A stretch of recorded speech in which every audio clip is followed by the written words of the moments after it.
Student देखिए, cost accounting में topic आपका चल रहा है मशीन आवर रेट, यानी मशीन घंटा दर।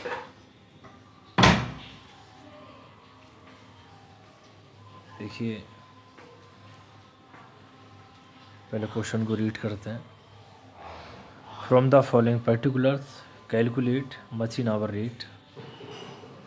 There are 5 machines in the department. देखिए 5 मशीनें हैं और एक मशीन का हमें मशीन आवर रेट कैलकुलेट करना है। देखिए इसके रिगार्डिंग क्या क्या दे रखा है। कॉस्ट ऑफ मशीन दे रखी है जिसकी लागत है 16,000 यानी 16,000। लाइफ ऑफ मशीन दे रखी है 10 ईयर्स यानी 10 साल की इसकी लाइफ दे रखी है।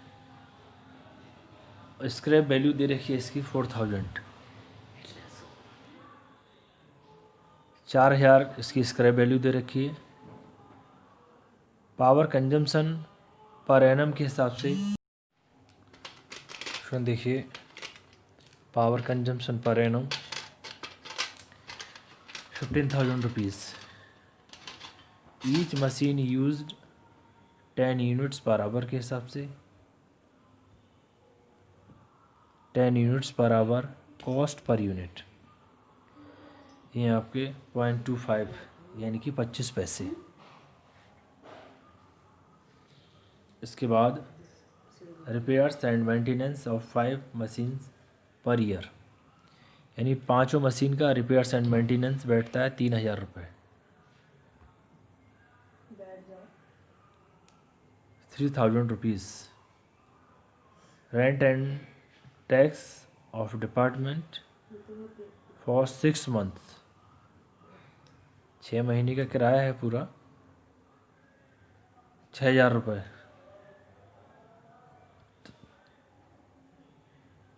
Electricity and lighting per month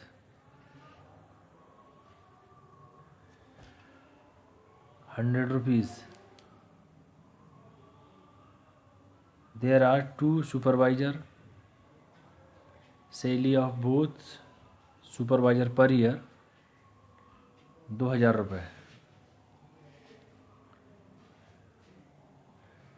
2 supervisor हैं और उनकी सैलरी 2,000 रुपये साल के हिसाब से है।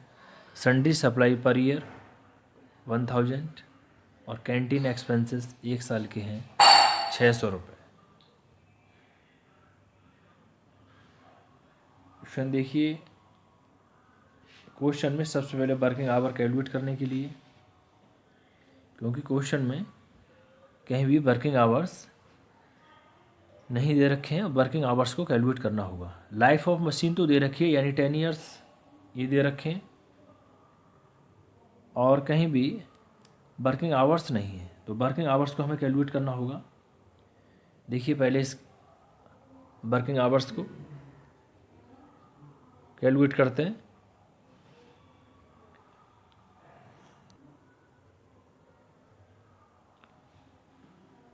देखिए working note, calculation of working hour per annum, यानी 1 ईयर के लिए वर्किंग आवर, क्योंकि जैसे इसका बेस पीरियड होगा वैसे वर्किंग आवर्स को कैलकुलेट करना होगा। इसका बेस पीरियड क्वेश्चन के हिसाब से 1 ईयर आएगा इसका बेस पीरियड। देखिए वर्किंग आवर्स को कैसे कैलकुलेट करेंगे। पावर कंजम्पशन पर एनम 15,000, यानी पावर कंजम्पशन पर एनम के हिसाब से कितना दे रखा है 15,000 और कॉस्ट पर यूनिट दे रखी है 25 पैसे। Power consumption in units 15,000 upon 0.25, यानी 0.25 से हम जो पावर कंजम्पशन दे रखे हैं 1 साल की, इनसे इसको डिवाइड कर देंगे तो यूनिट आ जाएंगी कितनी यूनिट को कंज्यूम किया। तो यूनिट आ जाएंगे इसकी स्टूडेंट, इसकी देखिए 60,000, 60,000 यूनिट्स आ गई। उसके बाद पावर कंजम्पशन पर मशीन के हिसाब से कितनी पावर को कंज्यूम किया, 60,000 यूनिट्स आ गई। ये पूरी की पूरी 5 मशीनों की हैं। तो एक मशीन के लिए क्या करेंगे, डिवाइडेड बाई 5 से डिवाइड कर देंगे तो 12,000 यूनिट्स ये आ गई आपकी पावर कंजम्पशन पर मशीन के हिसाब से, यानी एक मशीन 12,000 यूनिट्स को कंज्यूम करती है। पावर कंजम्पशन पर आवर के हिसाब से कितनी दे रखी है, 10 यूनिट, यानी 1 घंटे में 10 यूनिट को कंज्यूम किया जाता है। तो वर्किंग आवर कितना होगा पर एनम के हिसाब से, working hour per annum 12,000 upon 10 यानी कि 1200 आवर्स। स्टूडेंट जो working hour per annum calculate करनी है, सबसे पहले पावर कंजम्पशन पर एनम कितना है क्वेश्चन में 15,000। उसके बाद कॉस्ट पर यूनिट कितनी दे रखी है, यानी 25 पैसे। उसके बाद पावर कंजम्पशन हम यूनिट्स में कैलकुलेट करेंगे, जितना पावर कंजम्पशन दे रखा है और कॉस्ट पर रेट जितनी उसकी रेट दे रखा है उससे उसको डिवाइड कर देंगे तो पावर कंजम्पशन टोटल यूनिट्स आ जाएंगी। उसके बाद पर मशीन के हिसाब से कैलकुलेट करेंगे, यानी 5 मशीन से 5 से यदि डिवाइड कर देंगे तो 12,000 यूनिट्स आ जाएंगी। Power consumption per hour 10 units दे रखी हैं क्वेश्चन में, इससे उसको डिवाइड करके एक मशीन का वर्किंग आवर पर एनम के हिसाब से आ जाएगा, यानी 1200 आवर्स। अब देखिए स्टूडेंट इसका प्रॉपर सॉल्यूशन, देखिए इसका solution, computation of machine hour rate. देखिए सबसे पहले 2 चीज़ें इसमें कैलकुलेट करनी होती हैं क्वेश्चन को सॉल्व करने से पहले। एक तो बेस पीरियड कितना है, तो बेस पीरियड क्वेश्चन में यदि पूरा एनालिसिस करेंगे तो 1 ईयर निकलेगा। और दूसरा बेस पीरियड के वर्किंग आवर्स कितने हैं, तो वर्किंग आवर्स क्वेश्चन में नहीं दे रखे हुए थे, उनको हमने पावर कंजम्पशन के हिसाब से और क्या रेट है यूनिट्स का उससे उसको कैलकुलेट किया। तो वर्किंग आवर्स यानी 1200 कैलकुलेट होकर के आते हैं। अब particulars per year per annum इसके हिसाब से देखिए सबसे पहले फर्स्टली हम 2 चीज़ें कैलकुलेट करते हैं। एक तो सबसे पहले स्टैंडिंग चार्जेस जितने हैं उनको लेकर के चलेंगे। स्टैंडिंग चार्जेस जैसे कि आपके क्वेश्चन में दे रखा है रेंट एंड टैक्स। तो देखिए रेंट एंड टैक्स क्वेश्चन में कितना दे रखा है, पूरा 6,000 दे रखा है फॉर 6 मंथ। इसमें देखिए या तो इसमें हम 12/6 करेंगे तो 2 आ जाएगा, क्योंकि 6 महीने का रेंटल टैक्स दे रखा है। और ये कितनी मशीनों का है, 5 मशीन का।